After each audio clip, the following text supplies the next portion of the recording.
ازيكم يا حلوين؟ عاملين ايه؟ معاكم ميسون من قناة سموث لوك. اهلا بيكم معانا في حلقة جديدة. النهاردة هنتكلم على منتج حلو قوي، منتج مهم قوي، منتج يهم كل بنت وكل سيدة، منتج لكل البنات. لازم كلنا نكون بنحب النظافة، لازم كلنا نكون بنحب الريحة الحلوة، لازم كلنا نكون بنهتم بنفسنا، ولازم كلنا نكون بنحافظ على نظافتنا.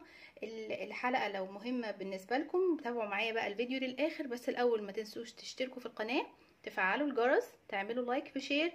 ولايك وشير يا بنات، لايك، انا عايزه لايكات كتير جدا عشان تشجعوني انزل لكم بفيديوهات كتير، ويا ريت ندوس على علامه الجرس عشان دايما يوصل لكم كل جديد. ويلا بينا نبدا.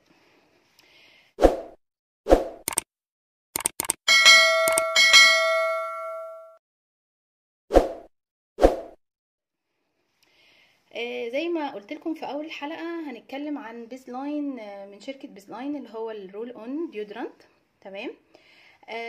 طبعا امتى اجيب مزيل عرق اقول عليه كويس، او امتى اجيب ديودرانت اقول عليه كويس؟ مبدئيا رقم واحد لازم نفكر ان احنا نجيب حاجه مكتوب عليها ديودرانت، يعني غير كده ما تفكريش ان انت تجيبي. ليه بقى؟ لان المنتجات اللي ما بيكونش مكتوب عليها ده للاسف هي بتشيل الريحه، ايوه، واحنا بنمشي ورا سراب اللي هو الله ريحه، ما فيش ريحه عرق عندنا خلاص، انا ما بيطلعليش ريحه، ممكن اقعد بال 48 ساعه ما فيش ريحه وكل حاجه. ولكن المنتجات اللي زي دي اللي ما بتكونش مكتوب عليها الديودرنت للاسف بيكون فيها تركيبات بتقفل المسام عندنا وبتشيل بتشيل العرق بقى خالص. هي مش بتشيل الريحه بس، لا، هي بتشيل العرق خالص. ده للاسف بيخلي ان العرق ده فايدته ان هو بيطلع لنا كل السموم اللي موجوده في جسمنا، فهي بتخرج على شكل الميه اللي احنا دايما بنشوفها دي.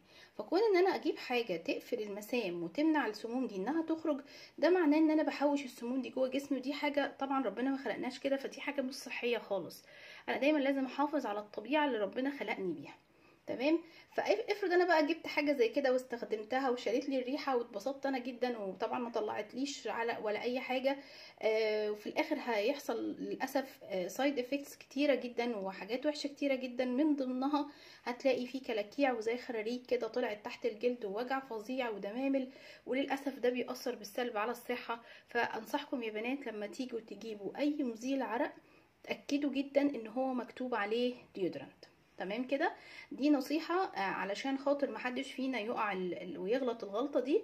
ما نمشيش دايما ورا الحاجات اللي بتشيل الريحة، تشيل الريحة وتشيل العرق. لا، احنا دايما ندور على حاجة تشيل لنا الريحة فقط بس، لكن ما ندورش على حاجة تشيل لنا المية اللي بتطلع، لان دي حاجة مهمة وخليها تخرج لانها بتطلع كل السموم اللي موجودة في جسمنا. طبعا مع مراعاة ان احنا دايما نحافظ على ان احنا ناخد شاور بشكل يومي، نغير هدومنا بشكل يومي، نبقى دايما نضاف نفسنا مع الحاجات اللي هي الخارجية دي اللي احنا بنساعد بيها. ده مع ده بتبقى الدنيا حلوة، ودايما بتحسي نفسك انك انت منتعشة وفريش. طيب، هل يا ترى بقى بيزلاين اللي هو اللي قدامنا من شركة بيزلاين الرول اون ديودرنت ده يا ترى كويس ولا لا؟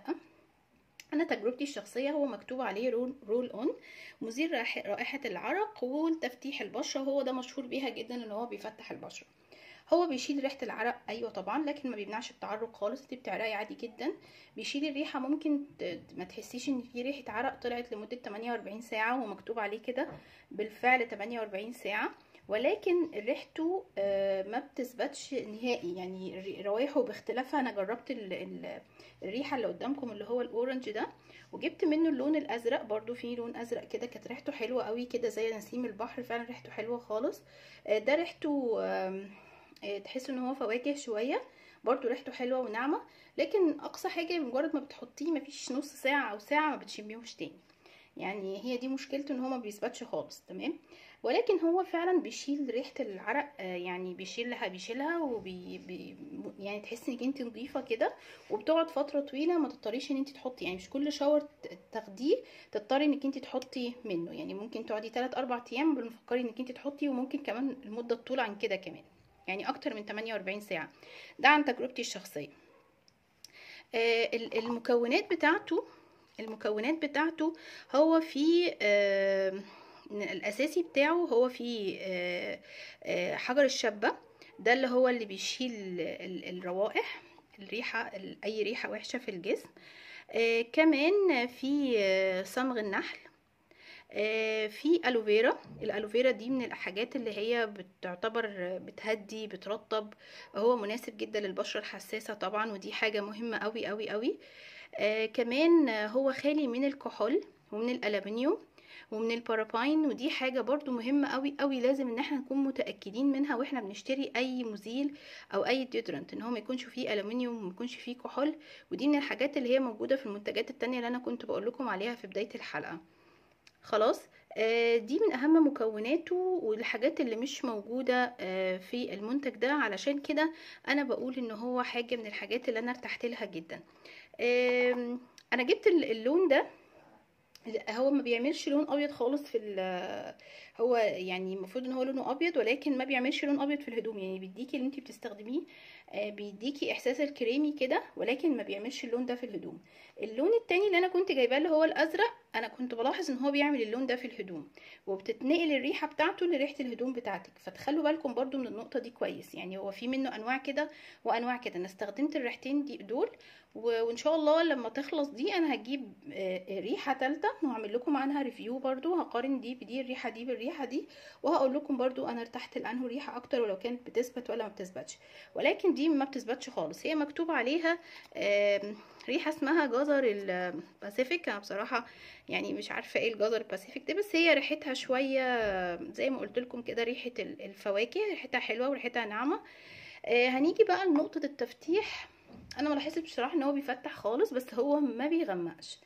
يعني هو لو ده فيه سمار او حاجه في الاندر ارم، هو ما بيفتحوش، لان دي مش وظيفته. انا مش شايفه ان بصراحه مزيل العرق بيتجه الاتجاه ده، لا، انا شايفه ان اي ديودرنت في الدنيا هو وظيفته بس ان هو يشيل اي ريحه موجوده، ولكن مش وظيفته ان هو يفتح. وكمان يعني من ضمن المميزات بتاعه اي منتج ان هو ما يسمرش الجلد، وده متحقق فعلا في بيز لاين، ولكن هو ما بيفتحش. يعني لو انتي مثلا في درجه سمار او حاجه ومحتاجه منتج تفتيح، بتجيبي حاجه مخصصه للتفتيح، لكن ما تجيبيش ديودرنت.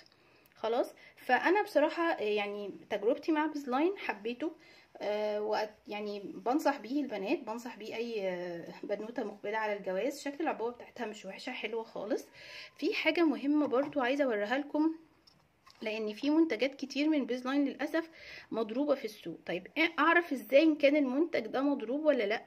شايفين العلامه اللي هي دي مكتوب عليها فارما؟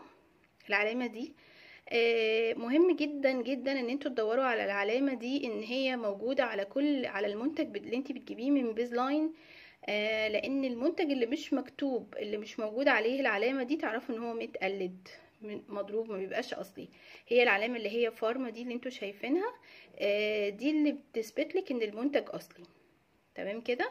انا حبيت بس الفت نظركم للموضوع ده، لان في بنات كتير جدا ما بتبقاش واخده بالها من النقطه دي، وبتجيبه على اساس ان هو الاوريجينال، وللاسف ده ما بيكونش اوريجينال، وبيبقى حاجه مضروبه ومتعبيه، واحنا بناخد حاجه وبنحطها على جسمنا، وده ممكن يسبب لنا ضرر. بس كده، دي كانت حلقتي النهارده عن بيزلاين. يعني في الاخر انصحكم ان انتوا تجيبوه، يا رب تكون الحلقه عجبتكم. وان شاء الله اللي تجربوا تكتب لي في التعليقات ان كان عجبها ولا لا. ولو عايزين اي منتج تحبوا اجيبه ونجربه مع بعض واقول لكم وانزل لكم بالريفيو بتاعه برضو، اكتبوا لي في التعليقات.